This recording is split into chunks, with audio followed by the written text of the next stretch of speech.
First प्राइजआ जाहैबाय बास दङ थार दङ बिदिनो गोबां दामि गारि दङ माब्ला बिदि बैसो जाफैखो थालखौनो मोनाखिसै आङो साख्रिफोर मोनब्ला हाबा लानानै ग्रोम रायजो जाजासिगौमोन बिदि आरोखि। खुलुमबाय रायजोफोर, दिनै आं नोंथांमोननि सिगाङावहाय गोदान मोनसे भिडिअ लानानै फैलायबाय। बे भिडिअ जाबाय मोनसे एडभार्टाइज बायदि जागोन आरो ब्लगनि गेजेरजोंनो जोंनि बसगाव बाजारावनो जागोन बियो। जारिमिनारि संकस खेराइसालि जे बाथौ खेराइसालि दङ, बे खेराइसालिनि मुङावहाय मोनसे गेदेर लटारि लानानै फैदों आरो जायफ्रा गावनि खाफालखौहाय नायनो आनजाद नायनो मोजां मोनग्रा गोसो जाग्रा बिथांमोननि थाखाय मोजां खबर आरो बियो। गिदिर गारि, बे गारिनि लटारिया जानो थांगासिनो दङ।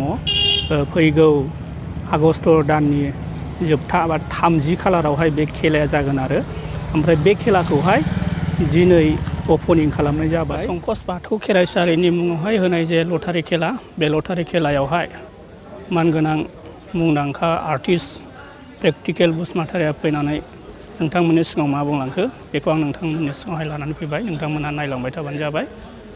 लोगोसे बे लटारिया माब्ला जागोन बेखौबो नोंथांमोना बिथांनि गेजेरजोंनो मिथिनो मोनगोन। नोंथांमोना फारियै नायलांबाय थाबानो जाबाय।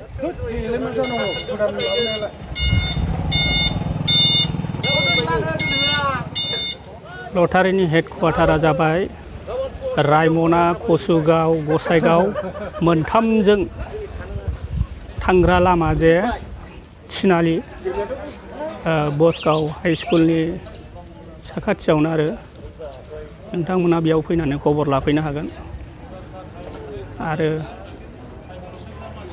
स्क्रिनाव होनाय नाम्बारावबो नोंथांमोना खबर लानो हागोन। गारिया नायदो नै गोदान BIM बेलेन' आरो ओरैहाय दङ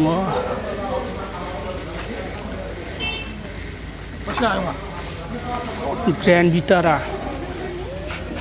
गोदान गारि।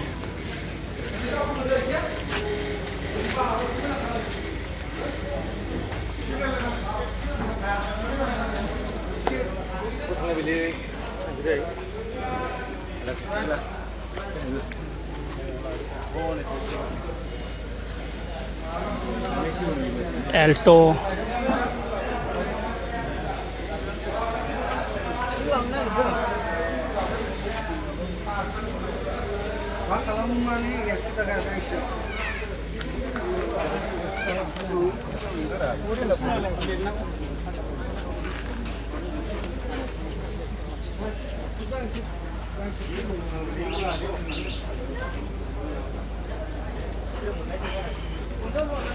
लटारिखौ नायदो नै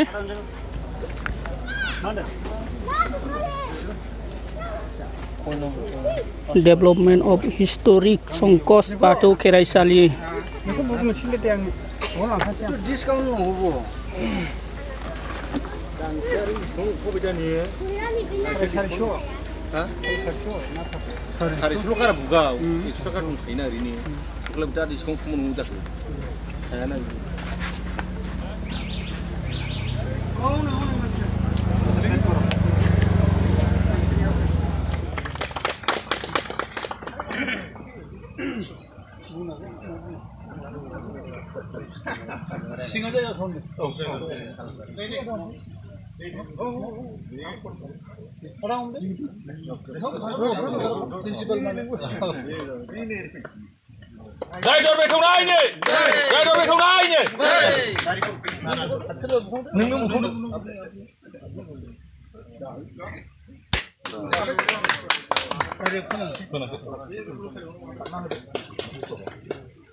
दिनैहाय नैबे सराइबिल ओनसोलाव जे संकस खेराइसालिनि मोनसे डेभेलपमेन्ट जौगाथायनि थाखाय मोनसे लटारि होनाय जादों दिनै अपेनिं खालामबाय आं बेयाव फैनानै बिराद गोजोननाय मोनदों बे लटारि खेलाया आगष्टनि 30 तारिखआव जागोन दिनै 15 तारिख जुलाइ दिनै अपेनिं खालामनाय जाबाय दा रायजो राजा बयखौबो गासै जोंनि दुलाराय बर' माहारिनि जेरावखि जाया थाया मानो बा गुबुन गुबुन जाथिफोर बयबो लागोन मिजिंथिबाय बे संकस खेराइ जे बे जिरायसालिनि मोनसे डेभेलपमेन्टनि थाखाय जे लटारिखौ होनाय जादों आं बेखौ खावलायहरबाय आरोखि प्राइसआ फार्स्ट प्राइसआ जाहैबाय बास दङ थार दङ बिदिनो गोबां दामि दामि गारि दङ आरो गांसेयाव 100 थाखा ओमफ्राय अनलाइन माने वाट्सएपनि गेजेरजोंबो लानो हागोन अनलाइनै नाम्बारखौहाय माने डिसक्रिपसनाव होनानै होदो आरोखि नोंथांमोनाबो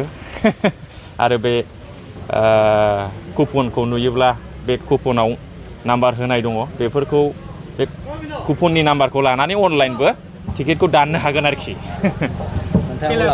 आंबो लानोसै आरोखि लाथ'वाखै खेलाया 30 तारिख आगष्ट दिनै फानजेनबाय आरोखि 15 तारिख जुलाइ बे आरोखि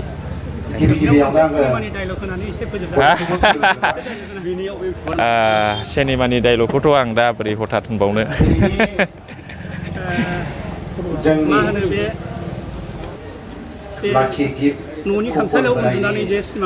आसा